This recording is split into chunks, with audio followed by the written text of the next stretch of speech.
اس وقت وفاقی وزیر خرم دستگیر وہ خطاب کر رہے ہیں۔ میرے بزرگ اور قائد پی ڈی ایم مولانا فضل الرحمان صاحب اور میرے دو بھائی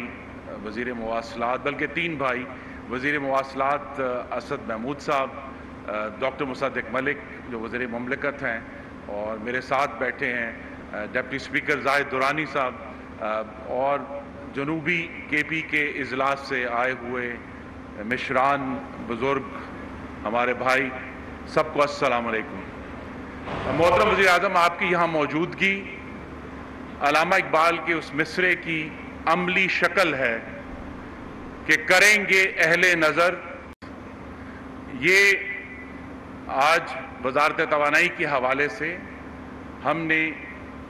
6 ارب روپے کا جو منصوبہ ہے، جس کا ایک حصہ 211 کلومیٹر کی ٹرانسمیشن لائن جو ڈیرہ اسماعیل خان کو ذوب بلوچستان سے کنیکٹ کرتی ہے، وہ مکمل ہو گئی ہے الحمدللہ، اور یہ صرف آپ کے دور میں ہوا ہے۔ یہ سب وہ منصوبے ہیں جو کئی سالوں سے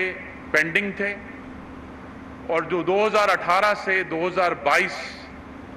تک کی ایک ترقی دشمن اور غریب دشمن حکومت جو کھنڈرات چھوڑ کر گئی تھی، وزیر اعظم صاحب آپ نے اپنی قیادت میں ان کھنڈرات میں سے نئی تعمیر شروع کی ہے، نئی بنیادیں رکھی ہیں، اور جس کا نتیجہ یہ ہے کہ نہ صرف الحمدللہ یہ ٹرانسمیشن لائن 211 کلومیٹر کی مکمل ہو گئی ہے، بلکہ بہت جلد ذوب کا جو گرڈ سٹیشن ہے وہ بھی اگلے چند ماہ میں مکمل ہوگا،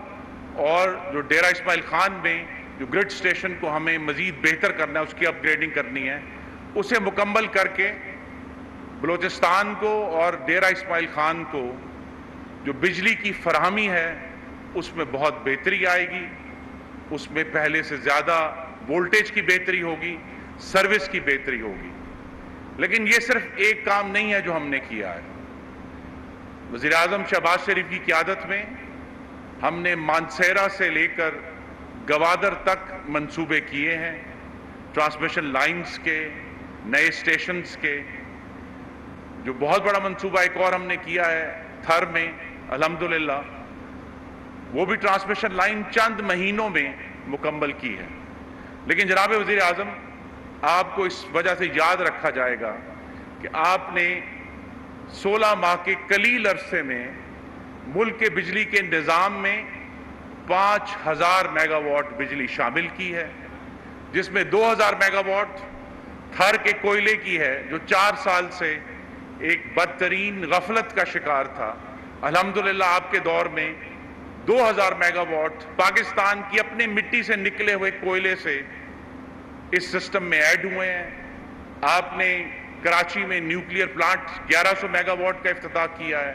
آپ نے Karot hydro electric 720 mega what کا افتتاح کیا ہے، اور عنقریب بہت جلد ایک اور منصوبہ جو 5 سال سے تاخیر کا شکار تھا، جو تریمو میں 1200 میگا واٹ کا LNG کا پلانٹ ہے، انشاءاللہ اس کا بھی افتتاح ہوگا۔ تو یہ 5000 نئے میگا واٹ سسٹم میں ایڈ ہوئے ہیں۔ لیکن میں ڈیرہ اسماعیل خان کے بھائیوں کو یہ بھی یاد کرا دوں، جس طرح مولانا اسد نے کہا کہ ہم نے صرف ڈیرہ اسماعیل خان میں پچھلے 16 مہینے میں 2 ارب روپے کی لاگت سے 3 نئے گرڈ سٹیشنوں کا آغاز کیا ہے، جس میں گرڈ سٹیشن بھی شامل ہیں، جس میں ٹرانسمیشن لائن بھی شامل ہیں، وہ عبد الخیل میں ہے، وہ ڈیرہ اسماعیل خان 2 ہے۔ تو ہمیں یہ 3 سٹیشن جو ہیں، ان کی ٹرانسمیشن لائنیں یہ بڑی تیزی سے مکمل ہو رہی ہیں، جو کہ پشاور الیکٹرک سپلائی کمپنی کے پروجیکٹس ہیں۔ تو پورے ملک میں ترقی کا وہ عمل جو 2018 سے 2022 تک رک گیا تھا، وہ دوبارہ آپ نے تیزی سے شروع کر دیا ہے، اور یہ قوم کی خدمت ہے، یہ قوم کی ترقی ہے، قوم کی آنے والی خوشحالی کی بنیاد رکھی گئی ہے۔ تو ہم اللہ تعالیٰ کا شکر ادا کرتے ہیں کہ اس نے اپنے حبیب نبی کریم صلی اللہ علیہ وسلم کے صدقے آپ کو یہ ہمت دی ہے اور آپ کی ٹیم کو یہ ہمت دی ہے کہ جہاں جہاں ہمیں موقع ملا ہے